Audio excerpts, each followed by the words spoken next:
ಎಲ್ರಿಗೂ ನಮಸ್ಕಾರ. ನೀವು ನೋಡ್ತಾ ಇದ್ದೀರಾ ಸುವರ್ಣ ನ್ಯೂಸ್ ಡಿಜಿಟಲ್. ನಾನು ರೋಜಾ ಮನು ಪಾಟೀಲ್. ಈ ವಿಚಾರವನ್ನು ನಿಮ್ಮ ಜೊತೆಗೆ ಹಂಚ್ಕೊಳ್ಳೋದಕ್ಕೆ ನಿಜಕ್ಕೂ ಕೂಡ ನನಗೆ ಬೇಸರವಾಗ್ತಾ ಇದೆ. ಬಿಕಾಸ್ ವರಮಹಾಲಕ್ಷ್ಮಿಯ ಹಬ್ಬದ ದಿನದಂತೆ ನಾವು ಲಕ್ಷ್ಮಿಯನ್ನು ಕಳ್ಕೊಂಡಿದ್ದೀವಿ. ಬಹುದೊಡ್ಡ ಲಾಸ್ ಕನ್ನಡ ಚಿತ್ರರಂಗಕ್ಕೂ ಕೂಡ. ಖ್ಯಾತ ನಟಿ ಪದ್ಮಶ್ರೀ ಪುರಸ್ಕೃತರಾದಂತಹ ಸಾಹುಕಾರ್ ಜಾನಕಿಯವರು ನಮ್ಮನ್ನೆಲ್ಲ ಇವತ್ತು ಆಗಸ್ಟ್ 21 ವರಮಹಾಲಕ್ಷ್ಮಿಯ ಹಬ್ಬದ ದಿನದಂತೆ ನಮ್ಮೆಲ್ಲರನ್ನು ಕೂಡ ಆಗಲಿದ್ದಾರೆ. ವಯೋಸಹಜ ಕಾಯಿಲೆಯಿಂದ ಇವರು ಬಳಲ್ತಾ ಇರ್ತಾರೆ. ಚೆನ್ನೈನ ಹಾಸ್ಪಿಟಲ್ನಲ್ಲಿ ಸ್ವಲ್ಪ ದಿನಗಳ ಹಿಂದಿಂದನೂ ಕೂಡ ಚಿಕಿತ್ಸೆಯನ್ನು ಪಡೆದುಕೊಳ್ತಾ ಇರ್ತಾರೆ. ಬಟ್ ಚಿಕಿತ್ಸೆ ಫಲಕಾರಿಯಾಗದೆ ಇವತ್ತು ಇಹಲೋಕವನ್ನು ತ್ಯಜಿಸಿದ್ದಾರೆ. ನಮ್ಮೆಲ್ಲರನ್ನು ಕೂಡ ಆಗಲಿದ್ದಾರೆ. ಇಡೀ ಚಿತ್ರರಂಗ ಕಂಬನಿ ಮಿಡಿತಾ ಇದೆ. ಅಭಿಮಾನಿಗಳು ಕೂಡ ಕಂಬನಿ ಮಿಡಿತಾ ಇದ್ದಾರೆ.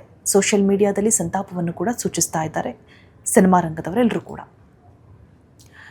ಇನ್ನು ಸಾಕಷ್ಟು ಸಿನಿಮಾಗಳಲ್ಲಿ ನಟನೆಯನ್ನು ಮಾಡಿ ಸೈ ಎನಿಸಿಕೊಂಡವರು 1950ರಲ್ಲಿ ಇವರ ಒಂದು ಸಿನಿ ಜರ್ನಿ ಅನ್ನುವಂಥದ್ದು ಆರಂಭ ಆಗುತ್ತೆ. ಬೆಳ್ಳಿ ತೆರೆಗೆ ಪಾದಾರ್ಪಣೆಯನ್ನು ಮಾಡ್ತಾರೆ. ಬೇಸಿಕಲಿ ರಂಗಭೂಮಿ ಕಲಾವಿದರು. ರಂಗಭೂಮಿಯಿಂದ ಅಲ್ಲಿ ಒಂದಷ್ಟು ಅನುಭವವನ್ನು ಪಡೆದುಕೊಂಡು ಅದಾದ ನಂತರ 1950ರಲ್ಲಿ ನಂದಮೂರಿ ತಾರಕ ರಾಮರಾವ್ ಅವರ ಜೊತೆಗೆ ನಟಿಸಿರುವಂತಹ ಸಿನಿಮಾ ಸಾಹುಕಾರ್ ಮೊದಲ ಸಿನಿಮಾ. ಸೊ ಆ ಸಿನಿಮಾ ಆದ ನಂತರ ಅವರಿಗೆ ಅದೇ ಹೆಸರು ಮುಖೇನ ಗುರುತು ಕೂಡ ಸಿಗುತ್ತೆ. ಅಂದರೆ ಆ ಬಿರುದು ಮುಖೇನ ಹೆಸರನ್ನು ಕರೆಯಲ್ಪಡಲಾಗುತ್ತೆ. ಸಾಹುಕಾರ್ ಜಾನಕಿ ಅಂತಲೇ ಅವರು ಖ್ಯಾತಿಯನ್ನು ಪಡೆದುಕೊಳ್ತಾರೆ. ಸರಿಸುಮಾರು 70ರ ದಶಕದಲ್ಲಿ 400 ಸಿನಿಮಾಗಳಲ್ಲಿ ನಟನೆಯನ್ನು ಮಾಡಿ ಸೈ ಎನಿಸಿಕೊಂಡಿರುವಂತಹ ಬಹುದೊಡ್ಡ ನಟಿ ವರಮಹಾಲಕ್ಷ್ಮಿಯ ಹಬ್ಬದ ದಿನದಂತೆ ಕೊನೆಯುಸಿರೆಳೆದಿರುವಂಥದ್ದು ಬಹುದೊಡ್ಡ ಆಘಾತವಾಗಿದೆ ಅವರ ಅಭಿಮಾನಿಗಳಿಗೂ. ಹಿರಿಯ ಜೀವಗಳು, ಕಲಾವಿದರು, ಸಿನಿರಂಗದವರು ಎಲ್ಲರೂ ಕೂಡ ಬೇಸರಗೊಂಡಿದ್ದಾರೆ, ಕಂಬನಿಯನ್ನು ಮಿಡಿತಾ ಇದ್ದಾರೆ. ಒಂದಷ್ಟು ದಿನಗಳಿಂದ ಅನಾರೋಗ್ಯದ ಪೀಡಿತರಾಗಿರ್ತಾರೆ, ಅನಾರೋಗ್ಯದಿಂದ ಬಳಲ್ತಾ ಇರ್ತಾರೆ. 95 ವರ್ಷ ವಯಸ್ಸು. ಬಹುದೊಡ್ಡ ಕೊಡುಗೆಯನ್ನು ಕೂಡ ಕೊಟ್ಟಿದ್ದಾರೆ. ಬರೀ ಪದ್ಮಶ್ರೀ ಮಾತ್ರ ಅಲ್ಲ, ಜೊತೆಗೆ ಸಾಕಷ್ಟು ಪ್ರಶಸ್ತಿಗಳನ್ನು ಕೂಡ ತಮ್ಮ ಮುಡಿಗೇರಿಸಿಕೊಂಡಿದ್ದಾರೆ. ಇನ್ನು ಜಾನಕಿಯವರ ಮೂಲವನ್ನು ಎಲ್ಲಿಯವರು ಏನು ಎತ್ತ ಒಂದು ಸ್ವಲ್ಪ ಮೆಲುಕು ಹಾಕ್ತಾ ಹೋಗೋದಾದರೆ, ಪೋಷಕರ ಮೂಲ ಉಡುಪಿ ಆಗಿರುತ್ತೆ. ಆದರೆ ಜಾನಕಿ ಹುಟ್ಟಿ ಬೆಳೆದಿದ್ದೆಲ್ಲವೂ ಕೂಡ ಆಂಧ್ರ ಪ್ರದೇಶದಲ್ಲಿ. ಸಾಂಪ್ರದಾಯಿಕ ಸಂಗೀತ ಕಲಿತಿದ್ದಂಥದ್ದು ಸಾಹುಕಾರ್ ಜಾನಕಿಯವರು. ದೇಶಕ್ಕೆ ಸ್ವಾತಂತ್ರ್ಯ ಬಂದ ವರ್ಷವೇ ಸಾಹುಕಾರ ಸ್ವಾತಂತ್ರ್ಯ ನಷ್ಟವಾಯಿತು. ಯಾಕಂತಂದರೆ ಆ ರೀತಿಯಾಗಿ ಹೇಳ್ಕೊಳ್ತಾರೆ. ಯಾಕಂತಂದರೆ 1947ರಲ್ಲಿ ಮದುವೆ ಆಗಿದ್ದಂತಹ ಜಾನಕಿಯವರಿಗೆ ಸಿನಿಮಾ ರಂಗದಲ್ಲಿ ವೃತ್ತಿ ಮುಂದುವರಿಸೋದಕ್ಕೆ ಪತಿಯಿಂದ ಸಹಕಾರ ಸಿಗೋದಿಲ್ಲ.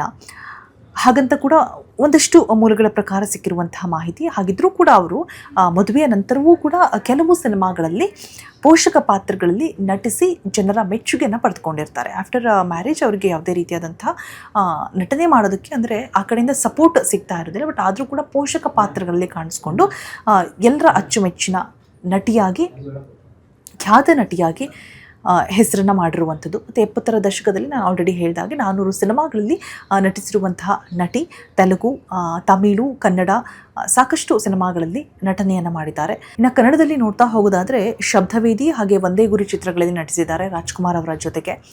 ಮತ್ತು ಪುನೀತ್ ಜೊತೆಗೆ ಅಭಿ ಸಿನಿಮಾದಲ್ಲೂ ಕೂಡ ನಟನೆಯನ್ನು ಮಾಡಿದ್ದಾರೆ. ಶಂಕರ್ನಾಗ್ ಅವರ ಗೀತಾ ಸಿನಿಮಾದಲ್ಲೂ ಕೂಡ ನಟನೆಯನ್ನು ಮಾಡಿದ್ದಾರೆ. ಕುಲಪುತ್ರ, ಹೀಗೆ ಹಲವಾರು ಸಿನಿಮಾಗಳಲ್ಲಿ ಕನ್ನಡದಲ್ಲೂ ಕೂಡ ನಟನೆಯನ್ನು ಮಾಡಿ ಸೈ ಎನಿಸಿಕೊಂಡಿರುವಂತಹ ಮಹಾನಟಿ ಇವರಾಗಿರ್ತಾರೆ.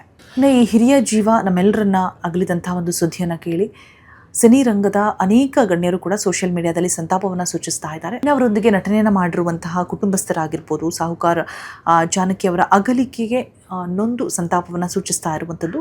ಅಗಲಿದ ಹಿರಿಯ ನಟಿಯಾದಂತಹ ಸಾಹುಕಾರ್ ಜಾನಕಿಯವರ ಆತ್ಮಕ್ಕೆ ಶಾಂತಿ ಸಿಗಲಿ ಅಂತ ಹೇಳ್ಬಿಟ್ಟು ಎಲ್ಲರೂ ಕೂಡ ಪ್ರಾರ್ಥನೆಯನ್ನು ಮಾಡ್ತಾ ಇದ್ದಾರೆ. ನಾವು ಕೂಡ ಪ್ರಾರ್ಥಿಸೋಣ ಅಂತ ಹೇಳ್ತಾ ಇನ್ನಷ್ಟು ಒಳ್ಳೊಳ್ಳೆ ಕಂಟೆಂಟ್ಗಳಿಗಾಗಿ ಫಾಲೋ ಮಾಡಿ ಸುವರ್ಣ ನ್ಯೂಸ್ ಡಿಜಿಟಲ್.